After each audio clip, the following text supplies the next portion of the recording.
Today at the Pablo News, we will be discussing the Second Revival Movement. A wave of roaring revivals beginning on the southern frontier sent the Second Great Awakening surging across the land. Sweeping up even more people than the First Great Awakening, the Second Awakening was one of the most momentous episodes in the history of American religion. This wave of spiritual fervor left in its wake countless converted souls, along with many shattered and reorganized churches.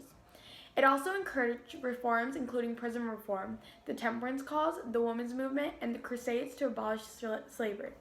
Like the First Great Awakening, the Second Great Awakening tended to widen the lines between classes and regions. In the First Great Awakening, American Protestantism was affected. In the Second Great Awakening, Baptist and Methodist congregations were affected.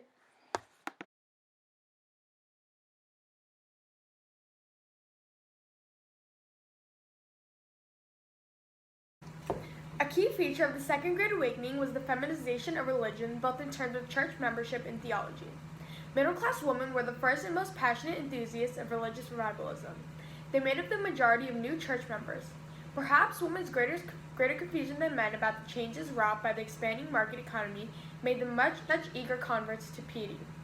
It helped as well that evangelicals preached the gospel of female spiritual worth and offered women an active role in bringing their husbands and family back to God. That accomplished, many women turned to saving the rest of society. They formed a host of benevolent and charitable organizations and spearheaded crusades for most, if not all, of the era's ambitious reforms.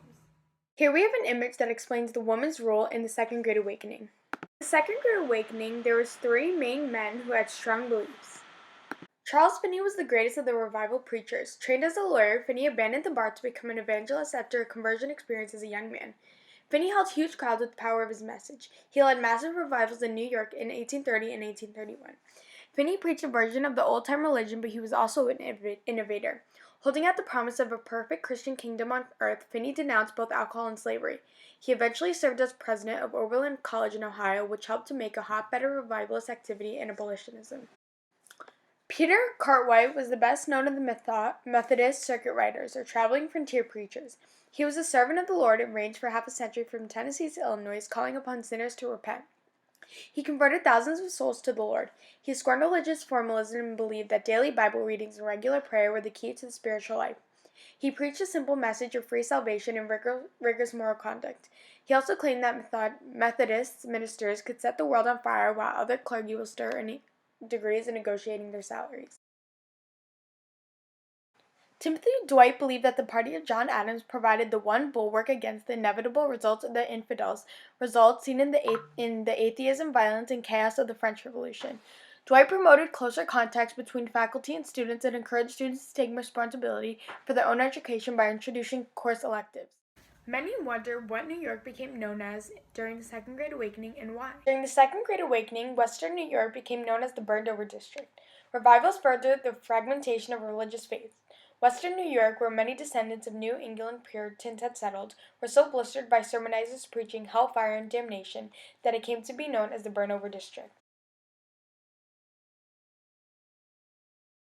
Methodists and Baptists reached the most amount of people during this time of revivalism. Both sects stressed personal conversion, a relatively democratic control of church affairs, and arousing emotionalism. Religious diversity further reflected social cleavages when the churches faced up to the slavery issue. By 1844 to 1845, both the Southern Baptists and the Southern Methodists had split with their Northern brethren over the issue of slavery. The secession of the Southern churches foreshadowed the secession of the Southern states. First the churches split, then the political parties split, and then the Union split. The word deism comes from the Latin word for God, deus. Deists relied on reason rather than revelation, on science rather than the Bible. They rejected the concept of original sin and denied Christ's divinity. Yet deists believed in a supreme being who had created an unknowable universe and endowed human beings with the capacity of moral behavior. Deism helped to inspire the Unitarian faith. It began to gather momentum in New England at the end of the 18th century. Unitarians believed that God existed in only one person and not in the Orthodox Trinity. Although denying the deity of Jesus, Unitarians stressed the essential goodness of human nature rather than its violence. They pictured God not as a stern creator but as a loving father. Embraced by many leading thinkers, the Unitarian movement appealed mostly to intellectuals whose rationalism and optimism contrasted sharply with the hellfire doctrines of Calvinism, especially predestination and human depravity. Mormons were founded on April 6, 1830 by Joseph Smith in Fayette, New York. After establishing a religious oligarchy, Smith ran into serious opposition from his non-Mormons. The Mormons aroused further anger by voting as a union and by openly but understandably drilling their militia for defensive purposes. Accusations of polygamy likewise arose and increased in intensity, for Joseph Smith was reputed to have several wives. Young in 1846 to 1847 led his followers to Utah. The valley was to be the site of the future city of Zion. Zion refers to the place or land appointed by God for the gathering of his followers.